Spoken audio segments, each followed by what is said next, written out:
I've often said that there are some things that we just can't do anything about, so why worry about them? But there are some things, some assumptions that can be made as to how the future is going to look for us, given the world that we live in today. And this is a very entertaining article, I believe, but also it allows you to think of things that maybe you didn't think about the future that you can be preparing for today. So we're going to go over 11 assumptions that this author has made about our future, and we're going to play you a very disturbing clip that I'm sure will be easy for you all to believe, being that it's coming from the United Nations. And here, ladies and gentlemen, the author shares with us some assumptions of what he thinks the future will look like. And I have to say that I agree with these. And the first one, ladies and gentlemen, is freedom of movement. Less of, that is. The author says that there will be more effort so to restrict and regulate our freedom of movement, from vax passports to increased visa requirements and 15-minute city initiatives. A grid is being constructed to regulate our freedom of movement. And that, ladies and gentlemen, I have to agree with, of course, 15-minute cities and such, but also electric vehicles. Think about how homes that have smart meters can be stopped from charging electric vehicles. They'll be able to let you charge when they want to let you charge, and maybe not let you charge at all unless you've been a really good boy or girl according to your social credit score. Number two, one that we've talked about several times, a CBDC is coming, a centrally banked digital currency. For those of you that don't know what the acronym stands for, cash will be eliminated. There will be a crisis, man-made or not, but there will be a crisis that is taken advantage of by the powers that be that will usher in a CBDC.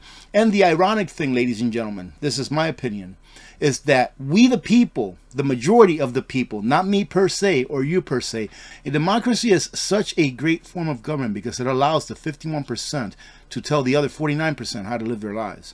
Obviously, being a little sarcastic there, ladies and gentlemen, but it will be the majority that asks for them. I say this a lot and I'll say it again. More than 60% of Americans live paycheck to paycheck, and they're only one crisis away from being on the streets. Do you think they won't vote for a CBDC? Ask yourselves. Anyways, he says how restrictive it may end up being, I don't know, but CBDC is a foregone conclusion. And he says the timing. What is the timing? Well, the Bank for International Settlements publishes estimates of 14 retail CBDCs and 9 wholesale by 2030. Boy, that number has come up, or that year has come up so often, ladies and gentlemen. Maybe there is something to this 2030. What do you think? And there are indications that the major economies are working to be ready to deploy by 2025. Well, ladies and gentlemen, like I said, if you prepare, you will be able to resist. The digital ID is already here. Biometrics are the future. If you have a government-issued ID associated with your photograph, you are in the system already. How the ID is deployed and enforced is the only question. Well, check this out.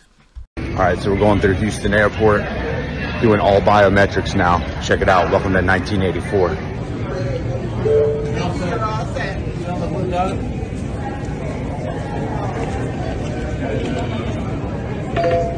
You're in the exit door, so willing and able to assist? Thank you. On the blue dot.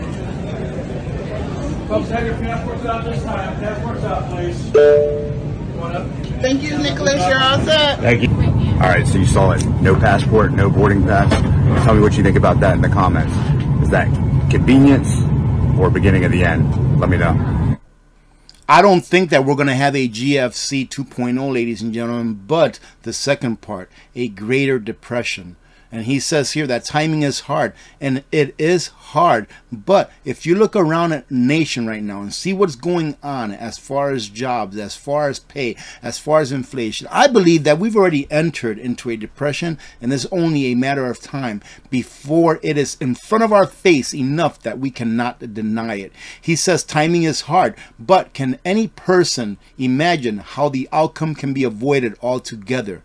Simon Hunt suggests a market pullback of up to 30%, and it's going to be more than that. I think one of the phases will be 30%, that will be followed by another 30%, etc. between now and early 2024. Wow, that's only in the next few months that they're predicting a 30% drop. And then it says, followed by a pump and a deflationary wipeout in 2025. Number 5, most of my financial assets will disappear at some point. As long as you hold those financial assets on paper, I believe that he is 100% correct. They will disappear. If you don't hold it, you don't own it, ladies and gentlemen. That is why I champion putting some of your excess wealth, I'm not a financial advisor, in precious metals and something that you can hold with your hands and that you won't let go of, i.e. food. All right, tin cans you can say is a precious metal as long as there's food inside of them and put away for emergencies. He says that inflation, bank bail-ins, market wipeouts. He doesn't know the cost, but assumes that physical assets is where he needs to be. Again, I agree with that 100%.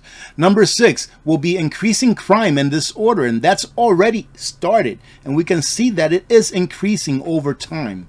You've seen the videos, whether driven by economic depression, mass migration, the inversion of law, or in the name of social justice. Crime and disorder will grow and lead to greater physical threats to our lives, property, and our fellow man. This makes urban environments, especially, but not exclusively, a real risk. Get out of the cities if you can.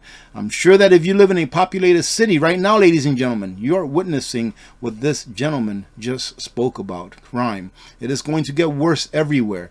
But if you live in an area that's not that populated, it's going to be a little bit better than if you were in the big cities. Well, I'll have to say a lot better. And ladies and gentlemen, unfortunately, I agree with this one as well. We are in the cycle of major war. And here he says World War III is coming. A good case can be made that it has already begun. The Army War College recently published a study suggesting that all volunteer force had reached the end of its useful life. With the military struggling with recruiting, conscription is likely at some point. So the draft will be used at some point if our crazy leaders decide to take us to war.